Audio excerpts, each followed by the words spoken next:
Hi everyone. I know I'm a couple of minutes early, but I like to get myself set up and make sure I'm here on time so that people can log on and just get settled before the top of the hour.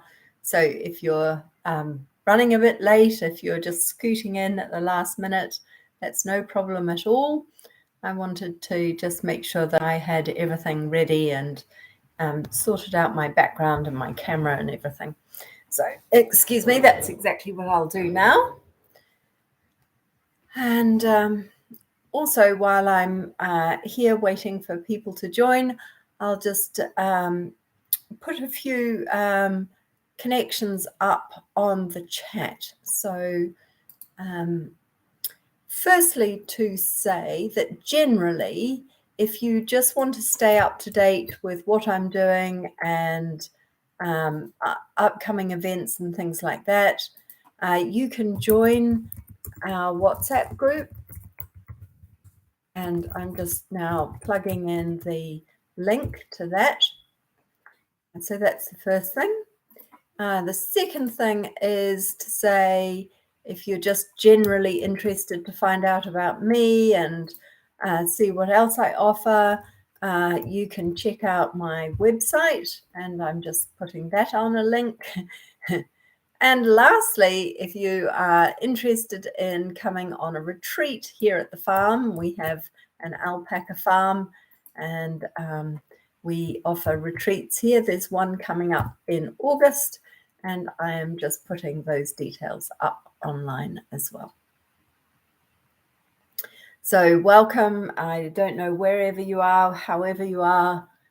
This is a bit of an impromptu teaching today, so maybe you feel a bit rushed or that this wasn't announced properly, so I apologize for that. But I wanted to talk tonight about kindness, and I wanted to talk very briefly about some of my explorations with kindness. I think if you asked some of my nearest and dearest family and friends, they might honestly say to you that they can see I am a kind person, but they are not always on the receiving end of my kindness. So sometimes we find it easier to be kind to people who are more distant from us or a bit strangers on a bus. That's a typical one, that we are willing to sit and listen and be very patient and very kind to somebody we meet in passing. And yet, if our family asked us to do the same for them, we might not be so ready. So I've been just reflecting on this kindness and thinking about what I know about kindness, what my experience of myself is as a kind person, and how we might develop more kindness. And I've begun to think about kindness as an act of generosity. It's a special form of generosity. It's the sort of generosity where we're prepared to give of ourselves or give to something or someone something of ourselves, whether that's time, money, energy, attention, for example. So kindness is maybe sometimes external, but I'm very interested in the internal sense of kindness. So when we sit and we listen to somebody talk, can we sit and listen with an attitude of kindness, which of course may not externalize, it may not manifest itself in any particular way. It may, if you had a video camera looking at somebody who was manifesting kindness, and if you had a video of somebody just listening attentively, you might not see any difference externally. But I'm sure that the internal landscape of those two people would be materially different because of the attitude of kindness. And I have some small belief that the person who is being listened to will also experience it. They will sense something has shifted or moved, or something may be present for them that they don't experience if somebody just attends to them with focus and attention. So kindness is not a replacement for attention and focus, but it is an additional flavor or an additional seasoning to the way that we relate to others. And I find it very interesting to think about generosity and generosity of spirit and the willingness to give of myself at times when I am not feeling very kind. I do know that there are times when things happen, and I do have that generosity of spirit that manages to transcend the difficulty of the moment. And my favorite example of this, for those of you who know me on the farm, I will be working with the alpaca, and they typically, when I am trying to do something with them, although they are docile animals, when I start cutting their feet or shearing them or giving them their injections or whatever it is that I have to do, these docile animals transform into hissy, spitty, and kicky, and they have a go at me. They turn and they're a bit, like this.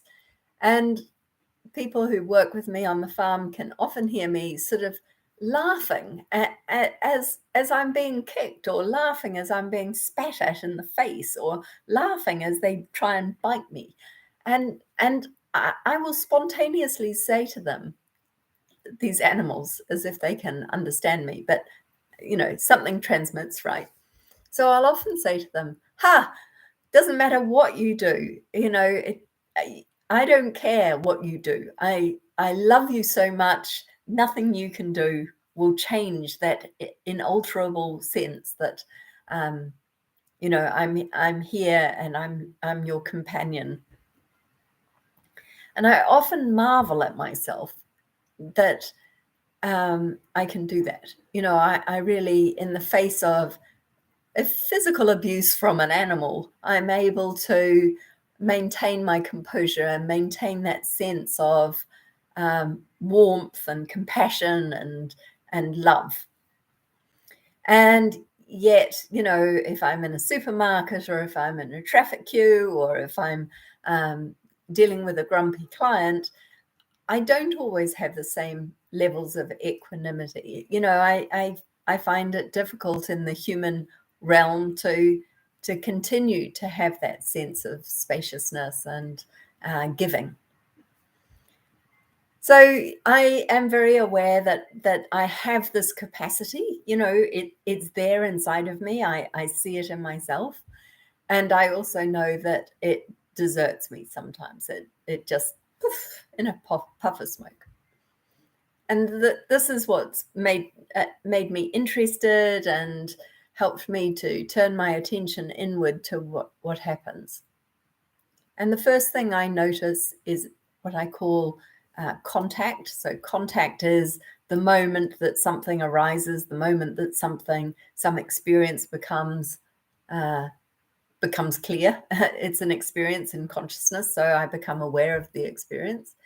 And instantly there's a hardening, there's a withdrawing, there's a pulling in, there's a defensiveness, there's some small movement inside of me that is a clenching or a flinching or a pulling away or a hardening. And it's at that very moment that I notice that I have the opportunity to change my attitude and change my intention and change how I relate to whatever the experience is. And so, as the first step of kindness, all I am doing is practicing a softening, because it's from a place of softness, a place of centeredness, and a place of undefendedness that I am then able to find my generosity, to find my kindness, to find my ability to give something of myself that just a second ago I was actually withholding. So that small three steps, if you like, is all I'm practicing with right now in terms of kindness. One is noticing the event, noticing this hardening or this clenching or this defensiveness. And then the third step is really using my breath, using my practice to soften and to find a way to become undefended, so that then the generosity, the willingness to give of myself can issue forth. And that seems to happen quite naturally once I've done those first 3 steps. So my invitation tonight, we're going to practice for about 10 or 15 minutes, is simply to think for a moment about a place in your life where more kindness would be appreciated, where you would like to experiment with kindness a bit more. And just before we drop in, one other thing I've begun to notice about these issues of kindness is that very often kindness is taught as if we should increase the frequency with which we approach our life with kindness. But another way is also to not just increase our frequency, but to increase our duration. And I find that very, very helpful in a practice, is to think about less about frequency and more about duration, because in practice, I can extend the duration of that softening. I can extend the extent to which I am undefended. So that's the terrain that we'll explore today. So when you're ready, sit with your feet flat on the floor and your bum on the seat. Or if you'd like to lie down, please do that. If you're lying down and you're particularly sleepy, maybe keep your eyes open. You can also practice standing up, and you might do that with eyes open or eyes closed. If eyes closed, you might just want to gently put your hand on something so that when you're standing, you don't lose your orientation, you don't feel wobbly in any way. So feet on the floor, bum on the seat, spine nice and upright, and shoulders allowed to tuck down. And just take that first move of mindfulness, which is inside of you and down inside of you.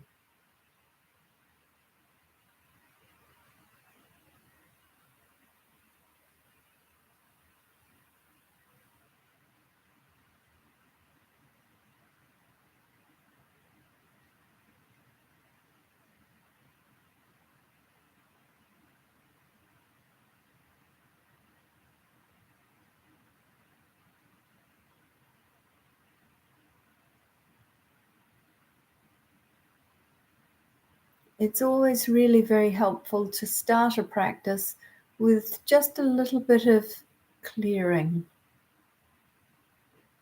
So clearing might include noticing how you're feeling, noticing if you have any expectations for the practice,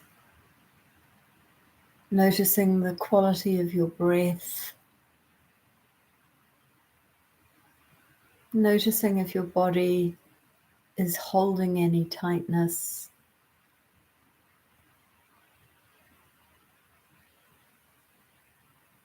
So without rushing to fix anything that you find, without rushing to change anything that you discover, just coming up close and making contact with your body and your brain and your breath and anything else that becomes clear to you as you settle.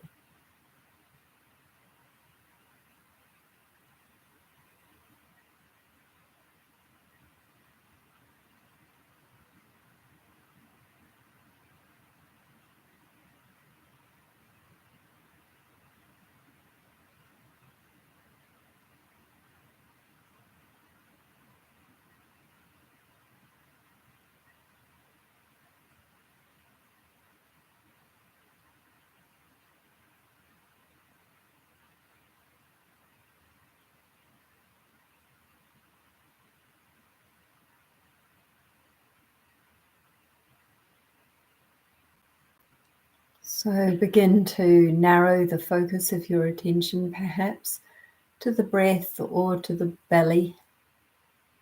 So soft belly and normal breathing without exercising any control, just allowing the breath to come and go. And wherever you've chosen, keep your mind tethered there. So if it's the belly, keep your mind tethered to the belly. If it's the breath, keep your mind tethered to the breath.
So if you're ready, bringing to mind perhaps any situation that you'd like to experiment with a little bit of kindness, add a bit more kindness, extend the depth of your kindness, the intentionality of your kindness, the duration of your kindness.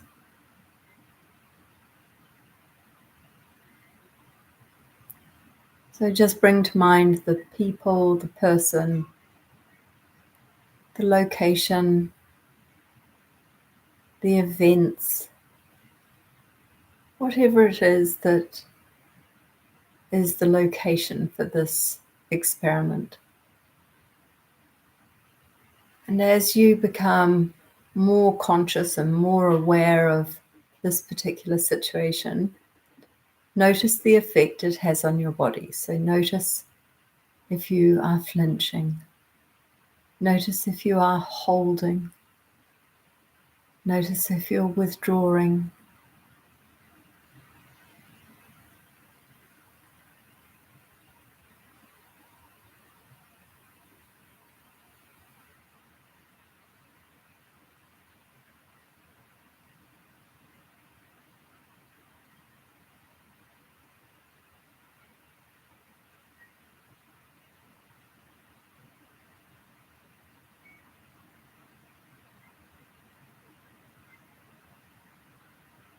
So when you're in touch with whatever is happening in your body, there's an invitation now to just bring some softness.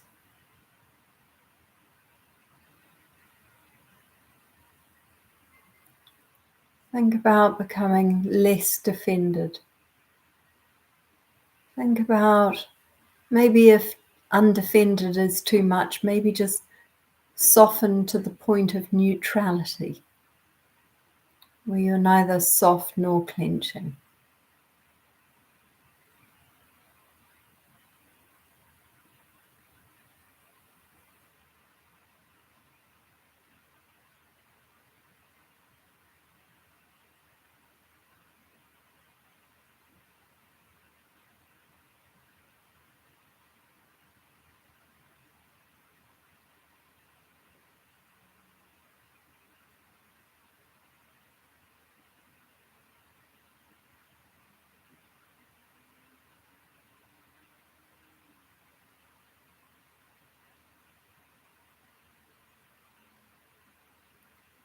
And you might have to repeat this loop a couple of times, remembering again to go back to the situation,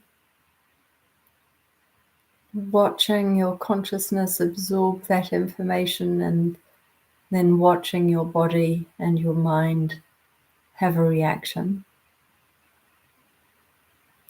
And then beginning this process of softening, beginning this process of entering into an experience in a manner that is undefended.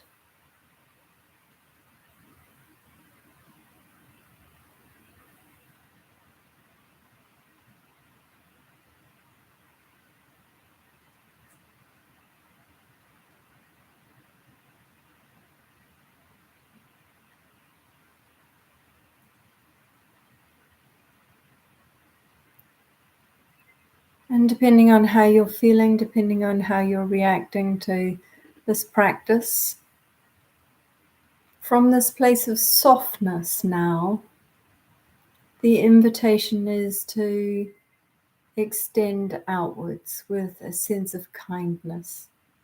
So circling back into the situation that you have in mind, and just finding some natural giving of yourself. It may not be the classic kindness. It may not be classical compassion and good wishing, but it may be something that you spontaneously and naturally feel able to contribute. Just stay with that for a moment. From this place of undefendedness, what is it you are able to give to this situation?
So in the last few moments of this practice, just becoming aware of where you're sitting or standing or lying.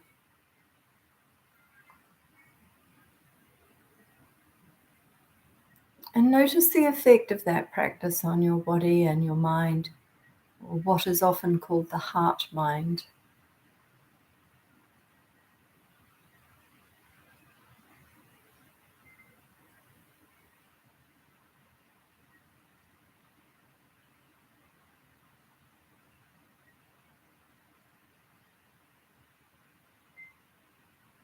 And then, in whatever way seems natural and helpful to you, begin to put some movement into the body. Maybe wiggle your fingers and toes or stretch and yawn.